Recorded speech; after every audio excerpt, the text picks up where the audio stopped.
Que savez-vous exactement sur les dragons? Pas grand-chose, j'imagine. Des créatures imaginaires, cracheuses de feu, qui n'ont toujours existé que dans les contes? Vous êtes vraiment loin de la vérité. En réalité, rien de ce que vous croyez n'est vrai. D'abord, il n'existe pas qu'un seul type de dragon, et ils ne crachent pas tous du feu. Ou en tout cas, pas le même feu. Les dragons sont bien réels, mon ami. Tu doutes de ma parole? Vraiment? Ah, ces humains. Même avec des preuves juste sous leur nez, ils ne croient jamais à rien. Pourquoi trembles-tu si tu n'y crois pas? Tu n'es plus aussi sûr de toi, n'est-ce pas? Tu dois sûrement te demander pourquoi cet homme a des cornes et une queue, et ses yeux jaunes, et sa peau bleue. Est-ce que tu penses toujours que ce n'est qu'un déguisement? Ah, je sais. Tu penses que les dragons sont d'énormes lézards géants? J'avoue que tu n'as pas tort.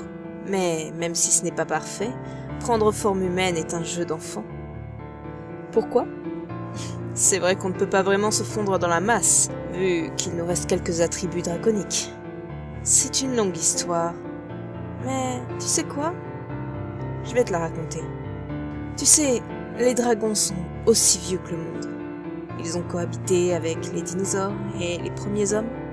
De même que nous sommes immortels, bien que nous ne soyons pas invincibles.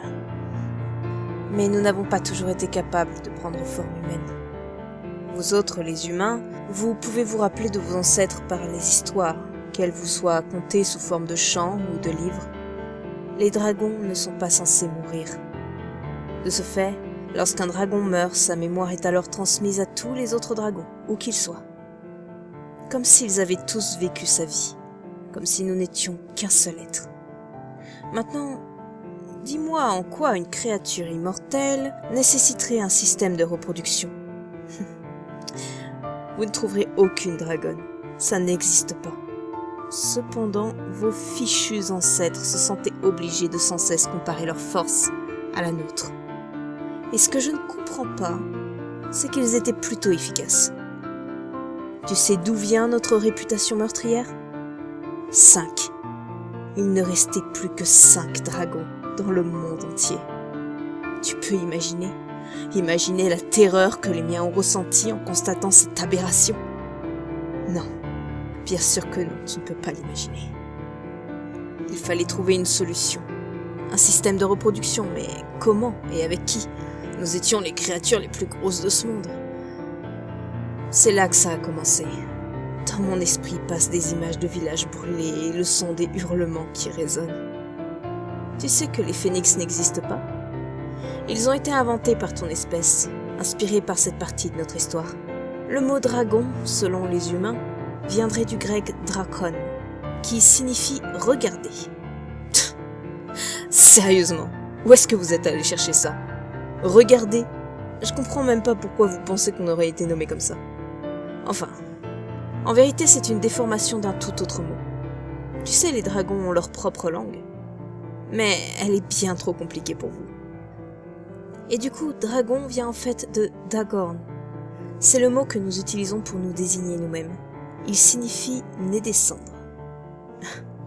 Non, pas des cendres des villages, ni même de leurs habitants. Ces attaques n'avaient pour but que de capturer des jeunes femmes. Vierges, plus précisément. Le problème, c'est que les humains se précipitaient pour attaquer dès qu'ils nous voyaient, et ça se terminait en bain de sang. Ces filles, ces pauvres filles innocentes. Souvent très jeunes, trop jeunes pour nous vouloir du mal.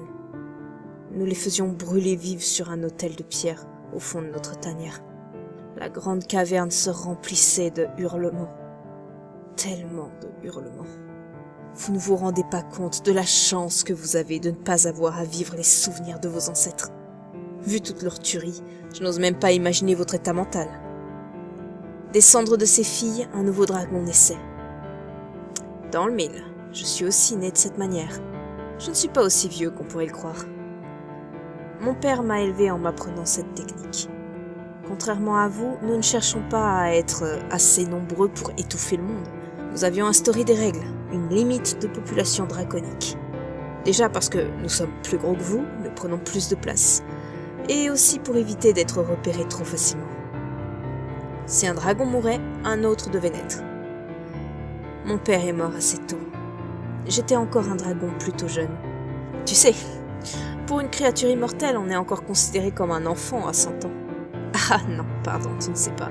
C'est vrai, 100 ans, c'est votre maximum. Assez plaisanté. Évidemment, je devais donc me débrouiller pour trouver une femme et accomplir le rituel des cendres. C'est comme ça que nous appelons notre naissance. Ça va te paraître cliché, mais j'ai capturé une princesse. Elle s'appelait Nereida. Et elle était magnifique. Oui, je suis tombé amoureux d'elle. Une première. Nous sommes plutôt solitaires, alors, femelle ou non, nous n'avions pas vraiment l'occasion de développer ce genre de sentiments envers quelqu'un d'autre. Je n'avais pas compris au début. Je voulais juste pas la tuer. Elle avait un visage si triste. Elle se débattait même pas. Elle était prête à mourir. J'ai pas eu le cœur à accomplir le rituel. À la place, je l'ai accueillie dans ma caverne. J'ai appris sa langue, parce qu'elle pouvait pas apprendre la mienne. Nous avons passé de longs moments à parler et à développer une forte amitié. Ouais, c'est vrai, j'étais tombé amoureux, mais soyons sérieux un instant. Je suis un dragon. Et à cette époque, aucun d'entre nous ne savait prendre forme humaine. Enfin, elle semblait bien s'amuser et elle n'avait plus du tout peur de moi. Mais je voyais bien son air mélancolique quand elle parlait de sa famille. Alors même si ça me brisait le cœur, j'ai décidé de la ramener chez elle. Il me suffirait ensuite d'user de mentalisme pour demander à un autre dragon d'accomplir le rituel avec une autre femme. Je m'en sentais pas la force. Malheureusement, comme je l'ai dit tout à l'heure, ton fichu peuple peut pas s'empêcher de nous attaquer à vue. Ils avaient même pas remarqué que Nereida était sur mon dos. Et ils ont failli la blesser plus d'une fois. Elle me demandait de faire demi-tour.